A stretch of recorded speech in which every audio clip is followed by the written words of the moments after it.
as much as possible, malaking tulong na merong Salam Police Advocacy Group para mas mapadali ang pagtutulungan. Kasi kung mali-mali talaga kahit sa Islam, bawal mong suportahan o bawal mong i-comfort ang taong kriminal, ang taong mamamatay tao o taong may droga, bawal sa Islam. Kaya kahit sa batas ng aming relihiyon, ang pagtulong o pagsuporta sa mga illegal na gawain ay isang malaking kasalanan, ma'am. Ayan, so sino-sino po ba ang dapat na maging miyembro ng ISPAG? Kailangan po ba ay puro lang Muslim ang miyembro nito or pwede po ba maging miyembro ang mga Kristiyano dito sa grupo nyo po, sir? As of now, ma'am, wala namang na ilagay sa aming bylaws kung bawal yung Christian.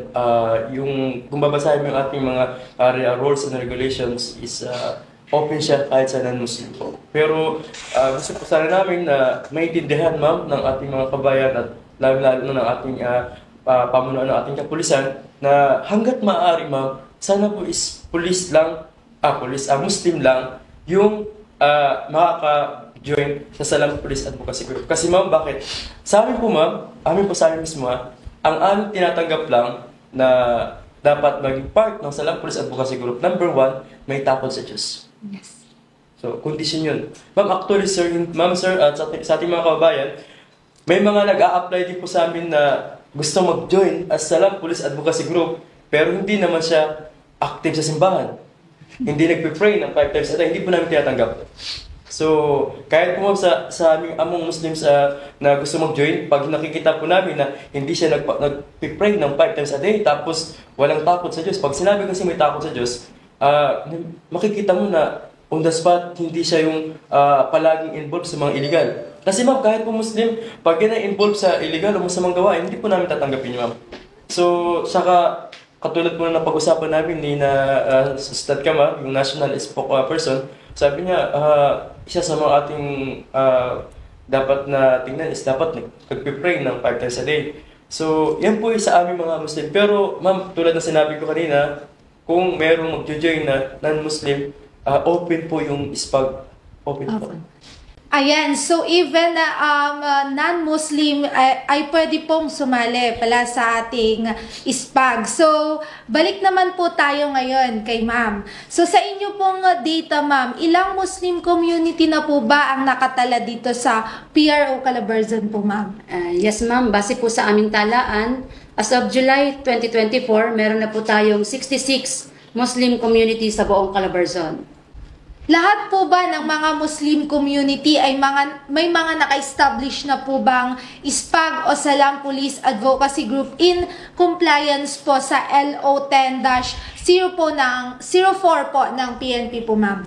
Yes, ma'am. Lahat ng Muslim community natin po na nabuo ay meron pong ISPAG at sa kabuuan po ay meron tayong 678 members ng SPAG na kung saan ay merong 538 na SPAG officers sa buong Calabarzon.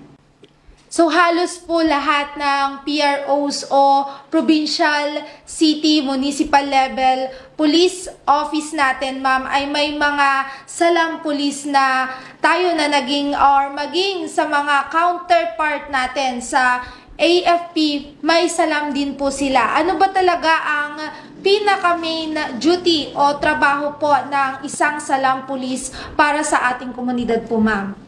Unang-una, ma'am, may programa kasi tayo, yung Prevention and Countering Terrorism, kung saan ito ay hindi lamang problema ng ating bansa, kundi problema ito ng buong mundo. May mga kababayan tayo na naliligaw ng landas, ginagamit ang kanilang relihiyon para sa kanilang karahasan. Hinihikayat natin ang ating mga kababayan upang pigilan ang mga ganitong gawain.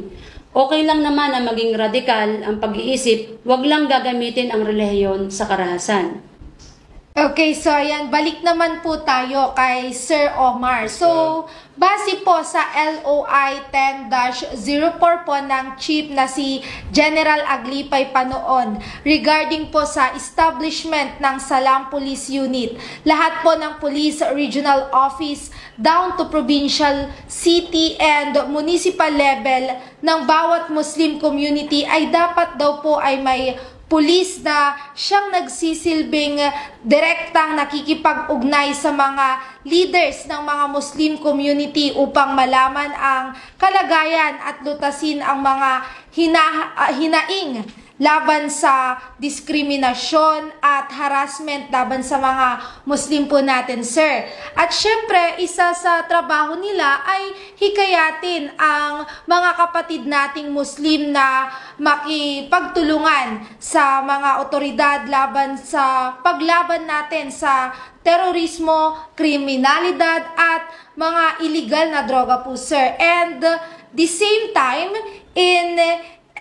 educate po nila kayo ang inyong mga karapatan na dapat huwag kayong matakot na i-insist ang inyong mga karapatan, sir, lalo sa mga illegal arrest at harassment. And at the same time, pinapaalala rin nila na sa inyo na ang obligasyon bilang isang Pilipinong Muslim. Yes, so ngayon, sir, ang tanong ko po, sir, gaano po kadalas kayong binibisita ng ating mga salang pulis sa inyong komunidad, sir? Ma'am, twice a week po.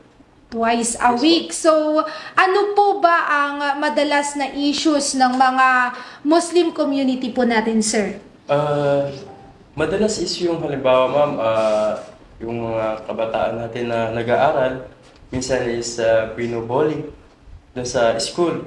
Like sinasabihan, bakit nakabelo ka? Siguro kalbo ka. Or di kaya naman, minsan sinasabihan, uy, dayo lang kayo dito, hindi kayo taga rito. So, para sa akin, ma'am, is siguro malaking tulong yung ating Salam Police Advocacy Group at ng Salam Police na baka matulungan niyo, ma'am, yung mabigyan ng tamang awareness about sa ganitong bagay. Okay, so yun nga, sir, paano naman po nakakatulong ang ISPAG sa pagpapanatili po ng kaayusan at katahimikan po sa ating komunidad, sir? Marami, ma'am. Sa amin, halimbawa, sa Quezon Province, ang ginagawa po namin, ma'am, hindi lang po tayo bumibisita sa mga PNP, sa mga government law enforcement, kahit sa mga schools, ma'am, at kahit sa mga barangay, at kahit sa mga tao-tao na nakatira sa isang barangay, minsan nag-a-announce kami, nag-i-invite kami ng symposium para magbigay ng tamang information about Islam. Sino nga ba talaga yung mga Muslim? Kasi baka mamaya yung Muslim, isang alam nyo lang is terrorism. Minsan, alam niyo ma'am. So, yung ganung bagay, ma'am, napakalaking tulong, ma'am, para sa akin, para sa aming lahat na Muslim leaders o Muslim religious leaders. Kasi, ma'am, dahil, ma'am, kung ang isang community, lalo-lalo na minority, doon ang mga Muslim, hindi natin, sa government, walang problema sa government. Alam natin na ang ating gobyerno is sobrang pinahalagahan at iginagalang at nirespeto ang aming pananampalataya. Yes, sir. Walang problema sa government. Kaya lang, hindi natin maitatanggi na may ilang mga tao tayong mga pababayan na siguro bunga ng kanilang kawalan ng kaalaman kung ano nga ba talaga ang Islam o sino ba ang mga Muslim, bakit ang mga Muslim hindi kumakain ng baboy, bakit ang mga Muslim pa nagpe-pray, nagpapatira pa, minsan nga sabi nagtutuad-tuad daw. So alam niyo, ma'am, yung mga ganung bagay, ma'am, is para sa akin is kailangan ng tamang aral sila. Kaya ito yung nakikita namin, ma'am, na paraan po para makatulong. Kasi, ma'am, actually, ma'am, kahit sa buhay mag-asawa, kung parehas nag-uunawaan, magiging mapayapa ang pamumuhay. Pero kung yung isa, gusto niya, siya lang yung uunawain, ano po, yung isa, ayaw niyang unawain yung isa, naku, wala talagang mangyayari. Pero kung parehas sila nag-uunawaan, at nagbibigayan hanggat hindi naman kinukuha o inaalis ang karapatan mo, bakit hindi mo na lang ibigay ang isang bagay na hindi naman makaka-apekto sa'yo? So parang unawaan lang kailangan natin. At yun yung isa sa mga nakikita po nating malaking program namin sa Salam Police Advocacy Group. Thank you, ma'am.